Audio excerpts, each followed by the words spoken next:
what McFarlane says about their truck heist.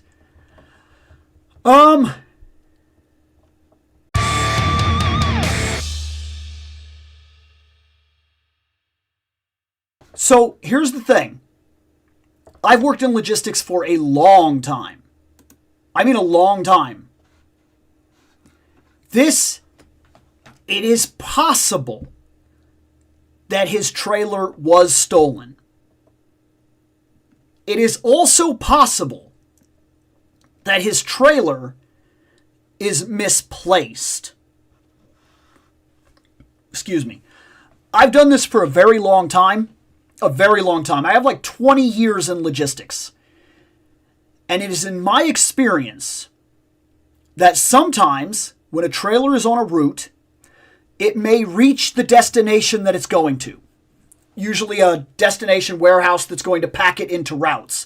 So you take it on main route, you put like 4 or 5 things on it because it's going to Atlanta or whatever. So you pack Atlanta shuttle, but you also pack in the same truck Spokane, Chicago, Ziegler, Altoona, whatever, things of that nature. You pack them all into the same truck. If this is applicable, it's not always. You drive that to an area which is going to then separate it out to different distribution lines. Maybe you're a little smaller and it's easier for you to put everything that's going that direction on one truck. You send it. It goes out there, it reaches, and then it gets unpacked into 5 or 6 other trailers.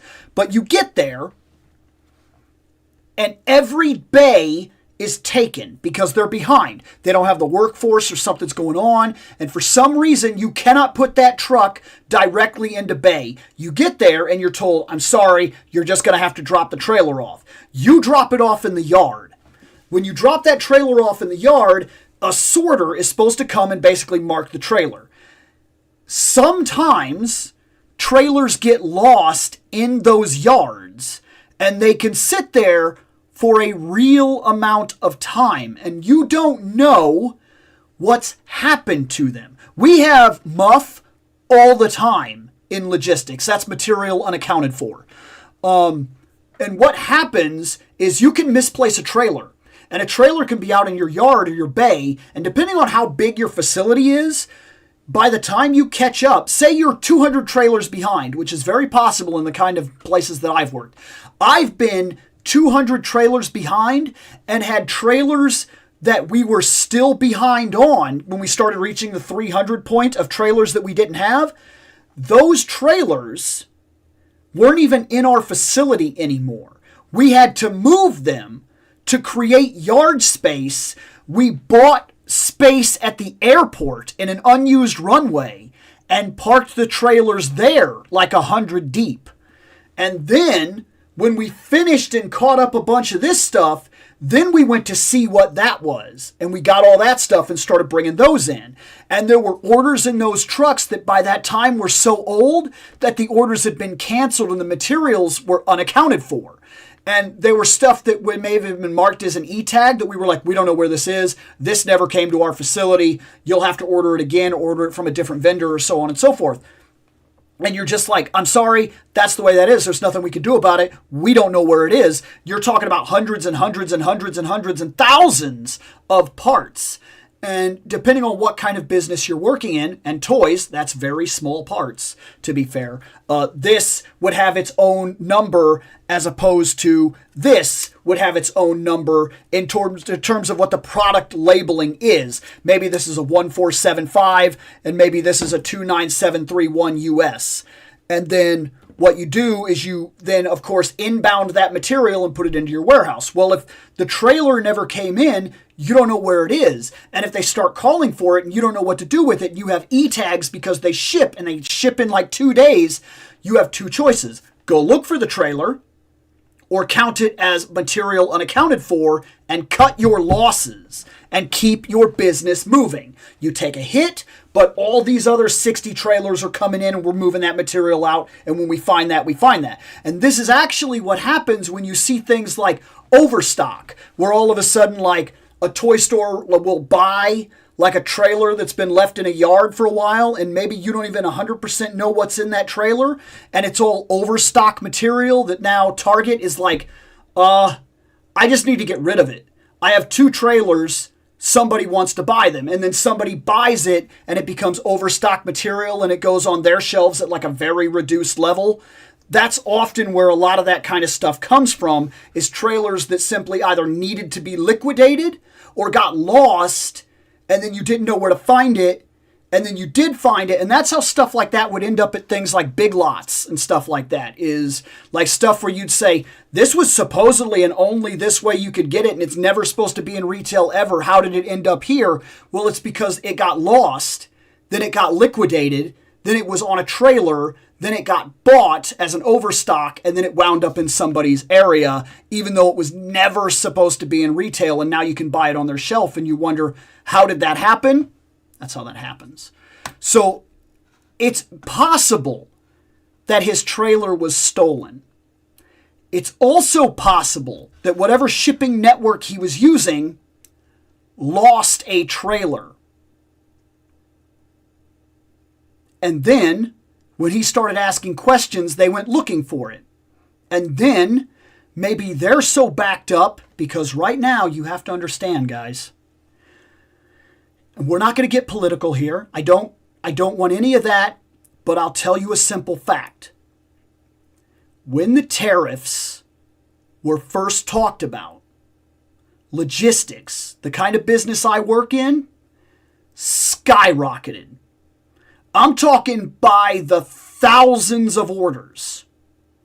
Because other areas like China, Vietnam, and so on and so forth, all these things that they needed, that they knew they were about to pay massive, massive money for, because not just tariffs on our side, but tariffs on their side. In order to beat the tariffs they knew were coming, they put in massive orders.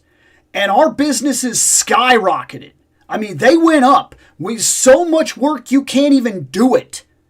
And you're trying to get it, trying to get all this work done. And you're doing OT and everything like that. And you're just breaking your ass to try to do this. Then you fall behind on the normal stuff. And then, of course, the tariffs enacted. And basically whatever they couldn't have got from you, whatever didn't come from the then they started like canceling orders, which causes a whole bunch of crap. Now what do we do? Because we already picked a bunch of this stuff and yada yada. And then that's got to go like back in, so that slows your production and everything down. So it's a mess. And it just so happens that all of this stuff is happening right when he ships this trailer. And then the trailer vanishes. It's stolen. Maybe it is. Or maybe they don't know where it is.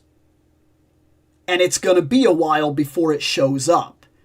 And then all of a sudden, maybe some of the stuff that got canceled or whatever will end up being basically re-upped, or all of a sudden it'll show up on his site like, another pre-order for Supergirl. It's hard to say what's really going on. If it was stolen, I can't imagine that's going to be hard to track down. You canceled 100 plus Supergirl orders? Probably more than that. I'm just simply being relative. Start looking for accounts that seem to be able to sell 50 of them somehow. A good portion of this material can probably be found and tracked. Not everything disappears. Sometimes you can find where this stuff goes. Sometimes you cannot.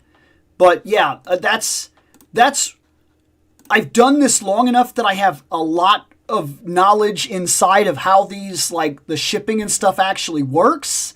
I'm not saying it's a guarantee, but when he started saying that like his trailer was stolen, what I initially started waiting for was, I was like, okay, who else's trailer is stolen? That's what I started waiting for immediately, is I was waiting to see, was all his stuff packed onto a trailer with some other stuff, or was it just his stuff? Did somebody literally steal a trailer of just McFarlane Toys and there was nothing else on that truck? It's possible. It's possible. But it's not 100%. it's very possible that all his stuff was put on his trailer and then shipped to a warehouse, which was a transit warehouse, where then that stuff was taken off and packed into different trailers, and 1 or 2 trailers end up gone, or just 1 trailer. But if there were 5 or 6 different routes on that trailer, who else got their stuff stolen that's saying nothing right now? And it could be anything. It could be packed with bars of soap. And there's a company somewhere that's going, crap, we just lost like a whole bunch of soap. And maybe we'll never hear about that. But that's the first thing I started doing, was I was like, who else lost stuff? Was it just a McFarlane trailer? Is it a McFarlane trailer that had other stuff in it and other materials that I'm now going to hear that other things were stolen? Was it just 1 trailer? And if it is just 1 trailer, that seems like a weird steal, that you would steal 1 trailer. And if you were going to go through the trouble to steal 1 trailer, I would imagine you would go through the trouble to steal one that was more profitable to you with the amount of risk you're about to take than Supergirl toys. I feel like there's better trailers to hijack, is what I'm saying. It just, that's where my mind went as soon as I heard this, is I was like, I don't know, something about this seems funny to me. Like, I know how it works for the most part, because I worked at a lot of warehouses. Like, a lot. I've been doing warehouse work since I was like, I'm trying to remember, was I 19 or 20? I may have been 19. I'm trying to remember, because I don't think I could drink yet, legally. So I think I started working at 19 or 20 at the latest in logistics. And I've worked a lot of different logistics places in my life. Like a lot of different industries, a lot of different packing, I worked everything from Brazilian freight to air freight to UPS to just a crazy amount of stuff. And it makes me feel like what I'm hearing, that's my mind is kind of trying to process what's really going on. And to have 1 trailer vanish seems funny to me with the material that it was. I feel like the material is misplaced, not stolen. And he'll find it later, and the company that finds it, he will have already claimed his insurance on it, and you will see these show up in overfreight stores. That's my thoughts on it right now.